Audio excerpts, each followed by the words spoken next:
C'est Cam de la Team Breaker. Aujourd'hui, je vais faire une petite vidéo sur Dofus, et plus particulièrement de la quête du Dofus Ocre où il faut trouver les 286 archi-monstres qui se trouvent dans la plupart des zones du jeu. Bon, déjà, on va parler de la difficulté qu'il y a pour faire et terminer cette quête. Tout dépend du serveur dans lequel vous êtes et le nombre de joueurs qui se lancent pour avoir le Dofus. Moi, mon serveur, c'est Orucam. C'est un serveur multi-compte, mais moi, perso, je joue en monocompte. Dans ce serveur, c'est hyper facile de trouver des archis. Par exemple, j'ai fait l'île de Pandala, j'en ai trouvé 5 juste en faisant le tour de l'île. Ce que je voulais vous partager, en fait, c'est que les archis ont des noms. Ils ont des noms random, stylés, parfois même ils sont bizarres. Et on sait aussi qu'en Kama, ils adorent les jeux de mots. Donc je vais vous faire une petite liste non exhaustive des archis avec le meilleur nom, selon moi. Du coup, premier archi, on a Abraclette la fondante.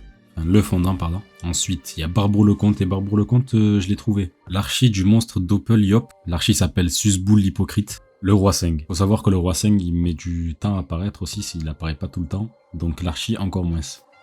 Je vais vous montrer deux archis là, c'est le Kilibris, Kilimanjaro, le grimpeur à gauche, à droite, Pétard Foutu le mouillé, pour le courrier et le forgeron sombre. Ils ont le même nom, il n'y a que la première lettre qui change, Corboyard l'énigmatique et Fort Boyard l'énigmatique. À partir de maintenant, je vais juste vous donner les noms des archis. Il y a Chamel le méchant, et regardez-moi ce gros boule. Et là, comme vous pouvez voir, c'est Champoul l'illuminé. Bon là les gars, je pense que vous avez saisi le concept, je vais m'arrêter là. Je vais vous donner mes petites astuces pour que vous mettiez le maximum de chance de votre côté pour finir les 286 archis, si vous vous lancez sur la quête. Tout d'abord, on se retrouve HDV et on voit la longue liste de tous les archis répertoriés. Ça, je l'ai fait aujourd'hui. Regardez, j'ai cherché Roligo le sale.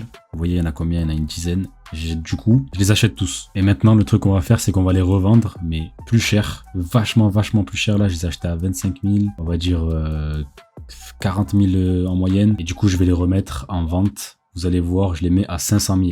Sauf que petite subtilité les gars, en fait il faut pas en mettre que un à 500 000, sinon ils vont se dire c'est bizarre, pourquoi il y en a que un. Donc moi ce que j'ai fait, j'en ai mis deux à 500 000 et un à 499 999. Comme ça c'est pas un truc random, et un mec qui va chercher cet archi, s'il connaît pas le prix de base, il va l'acheter. Cette méthode elle peut ne pas toujours marcher. Tout dépend des personnes qui ont l'archi et que s'ils le voient, si par exemple eux ils mettent l'archi en vente, plus il y en aura, plus ils vont baisser le prix, etc. C'est l'économie, tu sais.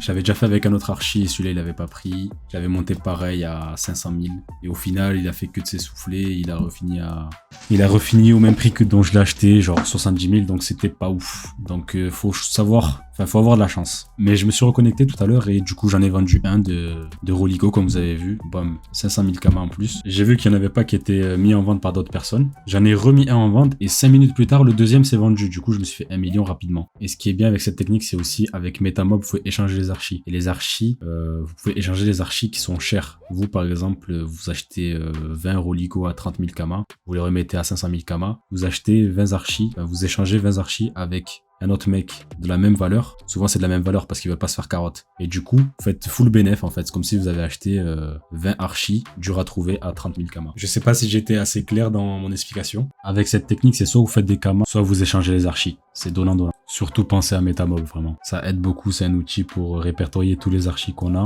Et en fonction de se proposer et rechercher, ça vous met en lien avec d'autres personnes avec qui vous pouvez échanger. C'est trop pratique. De toute façon, si vous connaissez pas, c'est des merdes. Non, je rigole. Mais pensez au Metamob, c'est vraiment important. Donc là, merci d'avoir suivi la vidéo. C'est la seule astuce que j'ai pu vous donner. Enfin, les deux seules astuces. Parce que les autres, on les connaît. C'est se réveiller à 6 h du matin, faire toutes les zones, etc. Et avoir de la chance, surtout. Avoir de la chance. Donc là, pensez à vous abonner, mettre un commentaire, liker la vidéo et partager. Parce que c'est que le début. On va faire de plus en plus de vidéos. On fera une vidéo présentation pour vous présenter la Team Breaker. Donc, à toutes les gars.